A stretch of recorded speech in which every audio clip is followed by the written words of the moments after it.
There was a day where everything just broke inside me, not in a dramatic, screaming, throw-a-chair kind of way, more like a quiet crack. A moment where I sat there, staring at the wall, feeling completely drained. Tired of chasing people who didn't care. Tired of trying to control everything, my future, my emotions, other people's opinions. And I remember thinking, is this it? Is this what being strong feels like? Because it didn't feel strong, it felt heavy, exhausting. That night I came across something that changed me. Not a motivational quote, not a viral video, but a sentence from a philosophy I had barely heard of.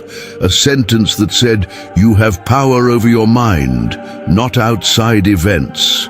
Realize this and you will find strength."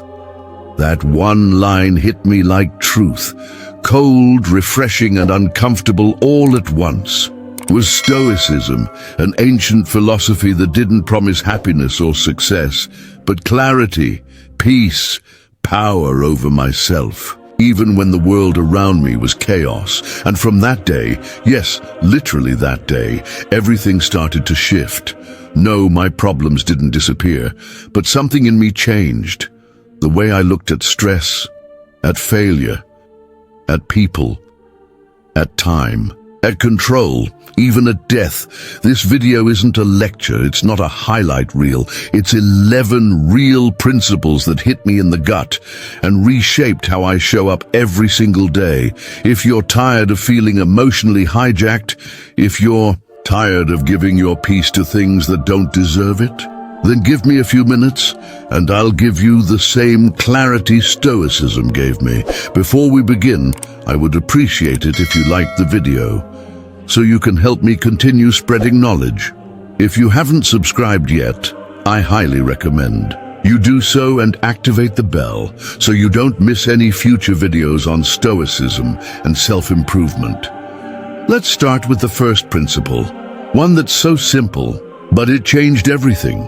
Principle number 1, control what you can, ignore the rest. There was a time I couldn't sleep because of what someone said about me. And the worst part, it wasn't even true, but I obsessed over it, replayed the conversation, imagined what they were telling others, tried to fix their opinion of me. And you know what happened? Nothing. Their opinion didn't change, but my peace was completely gone. That's when I learned one of the most freeing lessons of my life. Control what you can, ignore the rest. It sounds simple, right? But damn, it's hard to live by, because we're trained to react, to fix, to prove, to please, and we waste our energy chasing outcomes we were never meant to control in the first place. What someone thinks of you, how a situation unfolds, whether a person texts you back or not, none of that is actually yours to manage. But you know what is? Your reaction, your attitude, your effort, your choices. When I realized that, like really got it, I stopped negotiating with things outside my control. And suddenly, I had energy again, I had clarity, I had power, not over the world, but over myself. One day someone said something passive-aggressive to me, and instead of spiraling, I just paused, smiled, and let it go. It didn't control me anymore. Stoicism doesn't tell you to suppress your feelings. It teaches you where to place your focus, and focusing on what you can't change. That's a shortcut to burnout and resentment, but focusing on what you can control, that's peace, that's power, that's emotional freedom. So next time you're caught up in someone's words, a result you didn't expect, or a situation you wish were different, ask yourself, is this mine to control? If the answer is no, let it go, because protecting your peace is your responsibility. Tell me in the comments, have you ever stressed over something totally out of your control? Principle number 2, you suffer more in imagination than in reality. It was 2 a.m., and I was wide awake, heart racing, playing out the worst-case scenario in my head. What if I fail? What if they laugh at me? What if I lose everything? I hadn't even faced the problem yet, but my mind had already dragged me through 1,000 versions of disaster, all imaginary. That's when I learned one of the harshest but most liberating Stoic truths. You suffer more in imagination than in reality. Used to think worry meant I was being responsible, prepared, but in reality, I was just exhausting myself over things that hadn't even happened and probably never would. Seneca had this figured out centuries ago. He said, "We suffer more often in imagination than in reality." And wow, was he right? Think about it. How many times have you built up a moment in your mind just to realize the reality was 90% less painful than you imagined? Your brain is a powerful storyteller, and unfortunately it loves drama. But here's what Stoicism taught me. Your mind might run wild, but you don't have to follow it. You can pause, breathe, ground yourself in what's real, not what's made up. Now, when I start spiraling into what-if mode, I literally ask myself, is this happening right now? Or am I just imagining it? And if it's imagination, I stop giving it power. Fear can't survive when you drag it into the light of reality.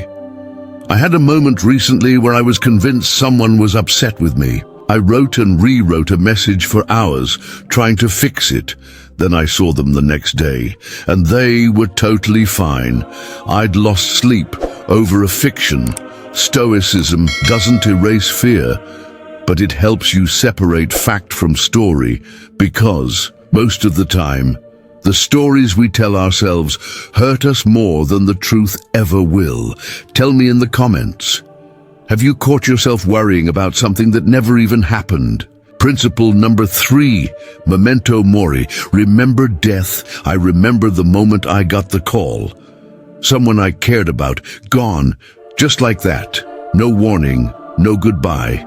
The world didn't stop spinning, but something inside me did, and in that silent pause, everything that didn't matter fell away. That's when I first truly understood the meaning of Memento Mori. Remember, you must die. Now, before you click away, this isn't about being morbid or fearful. It's about waking up, because most of us live like we have unlimited time. We postpone the apology, the dream, the conversation. We wait for someday, like it's guaranteed, but it's not. Stoicism doesn't tell you to obsess over death. It reminds you that remembering death is what gives life its urgency, its meaning, its clarity. The day I started living with Memento Mori in mind, I stopped wasting time on things that didn't matter. I stopped trying to be perfect for people who didn't care, and I started showing up with more honesty, more love, and more courage, because the truth is, every argument you walk away from, every dinner with your parents, every morning you wake up and open your eyes, could be the last. That's not meant to scare you. It's meant to sharpen you. Would you still scroll for hours if you remembered your time was limited? Would you still hold grudges if you knew they might not be here tomorrow? Would you keep waiting if you realized waiting is how most lives pass by? Memento Mori doesn't make life darker, it makes it brighter, because when you know it's temporary, you start to live it fully. I've started asking myself daily, if today was the last page of my story, how would I want it to read? And that question alone has changed everything. So remember your mortality, not to fear death, but to finally embrace life. Principle number 4, discipline is freedom. There was a time in my life when I did whatever I felt like. Sleep late, skip things, procrastinate, give in to every distraction and impulse. It felt like freedom, no rules, no structure. just doing what I wanted, but the truth? I was drowning, mentally foggy, emotionally drained, falling behind on the things that actually mattered. And worst of all, I felt completely out of control. Then I stumbled on this Stoic concept that flipped my entire mindset. Discipline is freedom. At first it sounded like a contradiction. How can having rules lead to freedom? But here's what I realized. When you build discipline, you stop being a slave to your moods, your temptations, your excuses. I started with small things. Waking up when I said I would, even when I didn't feel like it. Saying no to mindless scrolling so I could focus on what actually filled me, keeping promises to myself, even the quiet ones, and day by day, I started to feel stronger, clearer, lighter. Discipline wasn't a cage, it was a backbone. It's what gave me the mental space to think, the emotional strength to stay grounded, and the momentum to build a life I actually respected. You don't need to be perfect. You just need to consistently choose the version of you that's in charge, not the one that just wants to feel good for 5 minutes. Freedom isn't doing whatever you want. It's having the ability to choose what's best even when it's hard. Now, when I skip the things I should do, it doesn't feel like freedom anymore. It feels like letting myself down. But when I follow through, even in small ways, it feels like self-respect.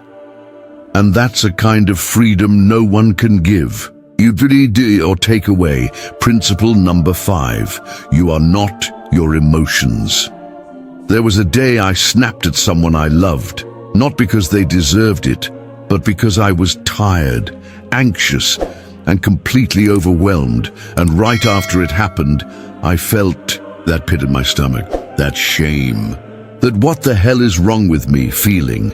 But Stoicism taught me something that shifted everything. You are not your emotions. You feel anger, but you're not an angry person. You experience sadness, but that doesn't define you. Emotions are temporary visitors, not permanent labels. The Stoics didn't tell us to suppress our feelings. They taught us to observe them, to acknowledge them, but not be ruled by them. Most of us live like we're at the mercy of whatever emotion hits us first. We let it drive the car, burn bridges, derail entire days. But what if we just paused?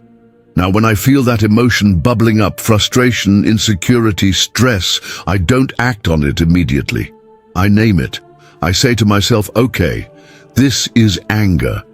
And then I ask, does this deserve my reaction? Or just my awareness, that space between feeling and reacting?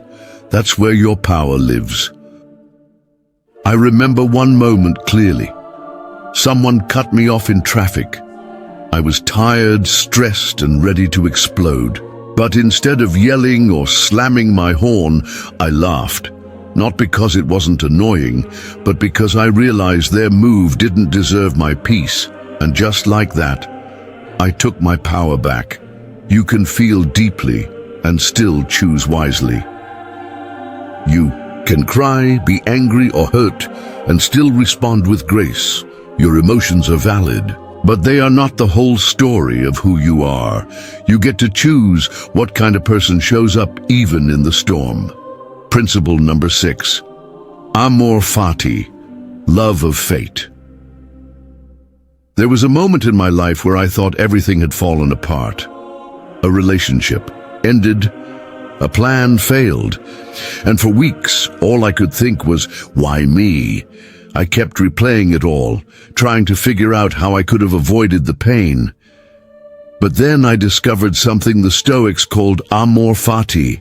It means love your fate, not just accept it, not just tolerate it, but actually embrace what happens, even when it's painful. At first I resisted that idea. Why should I love something that broke my heart or ruined my plans? But slowly, I started to see it. That heartbreak taught me boundaries. That failure led me to something better. That closed door forced me to grow. Amor fati doesn't mean pretending everything is perfect. It means trusting that even the hard parts have a purpose, even if you can't see it yet. I remember looking back months later and realizing that thing I thought was the end. It was the beginning. Would I have chosen the pain? No. But would I trade the strength it gave me? Also no. When you stop fighting life and start flowing with it, you free yourself from constant resistance. You stop asking, why is this happening to me? And start asking, what is this trying to teach me? That's amor fati. It's courage. It's trust. It's the ultimate act of inner strength. So now when something doesn't go my way, I remind myself, this too belongs. And somehow, that softens the blow.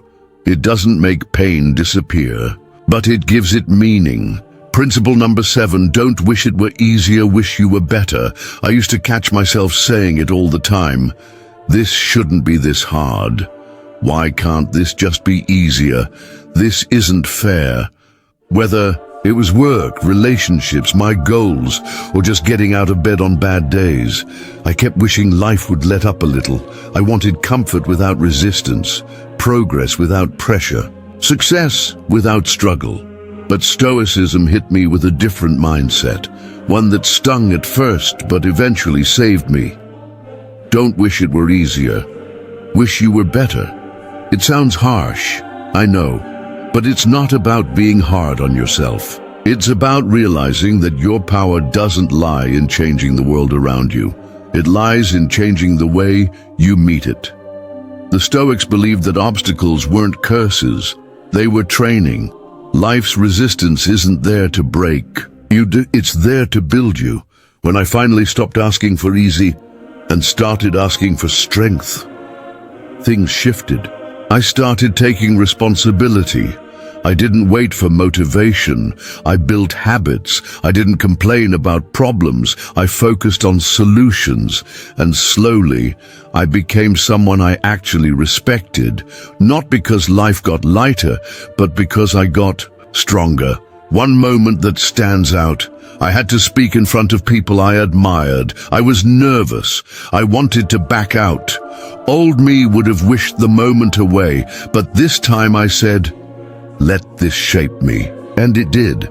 Here's the truth. Every time you rise to the challenge, instead of shrinking from it, you build something that stays with you. Resilience, confidence, grit. That's the stuff of real freedom. So next time you catch yourself thinking, why is this so hard? Try asking instead, what kind of person is this shaping me into? Because easy doesn't make you better, but becoming better makes life feel easier. Principle number 8. Silence is strength. There was a time when I thought speaking up meant power, that if I didn't say something, if I didn't defend myself, prove my point, or clap back, I was weak. But then I started noticing something. Some of the most grounded, unshakable people I knew didn't react. They observed. They didn't need to say much, because they knew silence speaks louder than noise. That's when I learned one of the most underrated Stoic principles. Silence is strength. It's easy to lash out. It's easy to jump into arguments, throw shade, or try to win every battle. But the truth is, most battles aren't worth winning. The Stoics didn't tell us to be passive. They told us to be intentional, to choose when our words matter and when silence serves us better. I remember being in a situation where someone came at me sideways.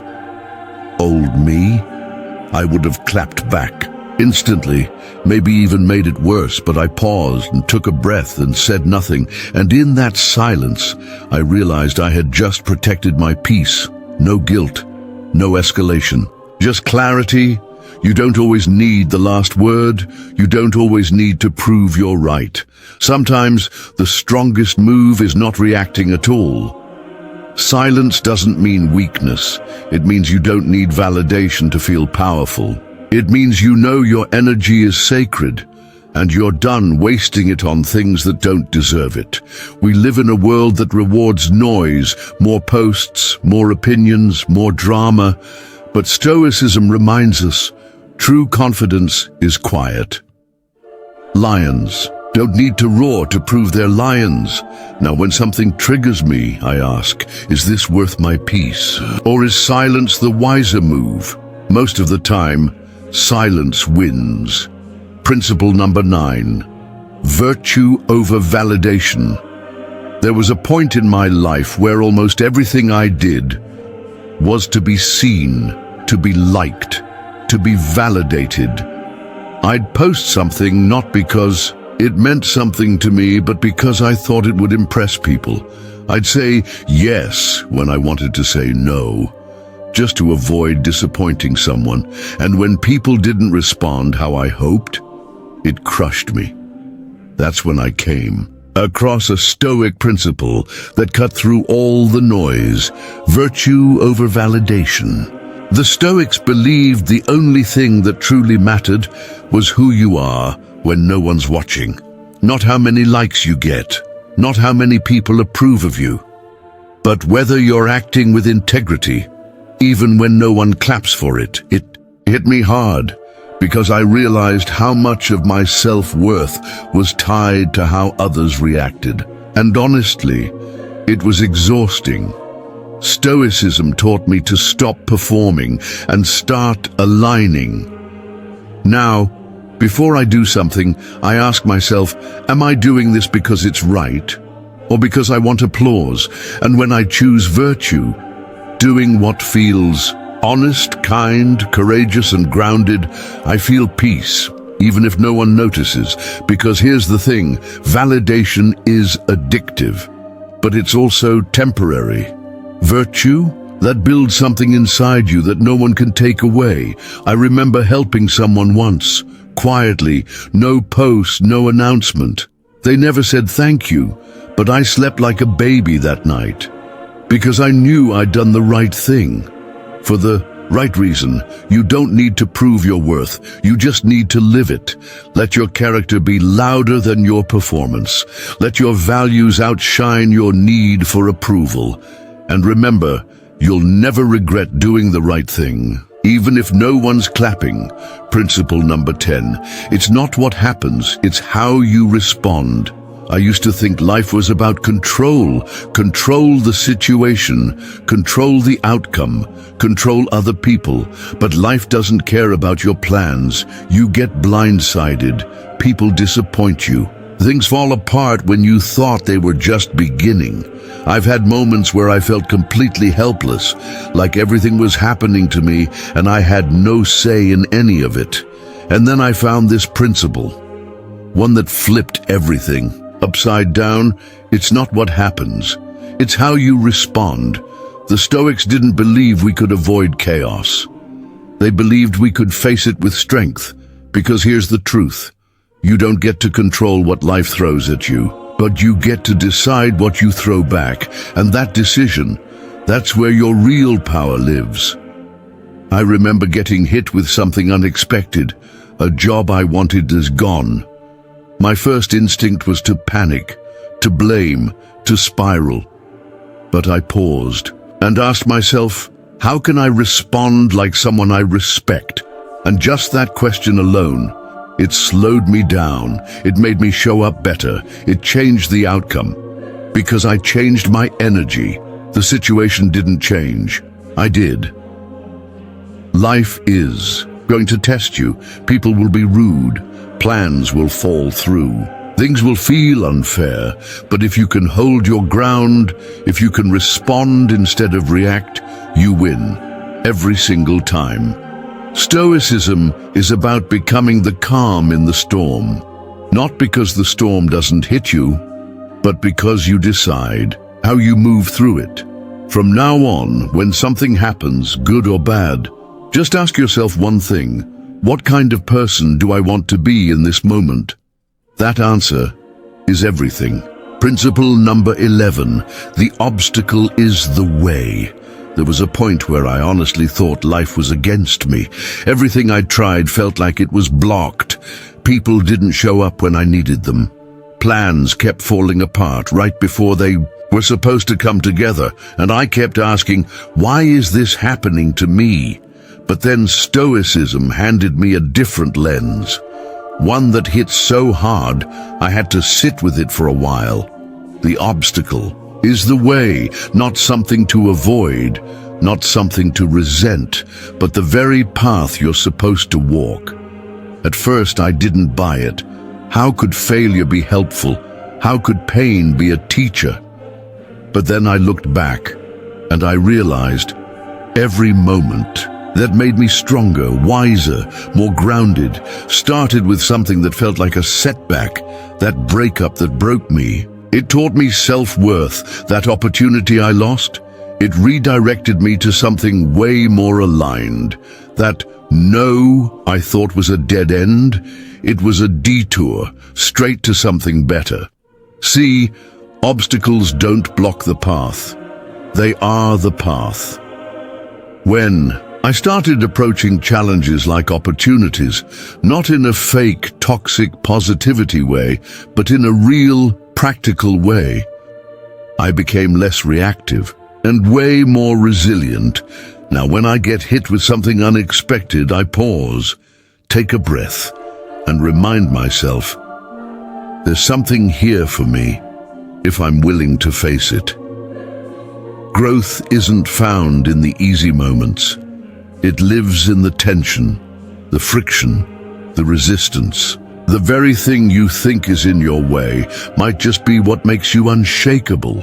You don't have to love the pain, but you can learn to love what it makes you, because strength isn't built when things go your way, it's built when they don't do, and you keep going anyway.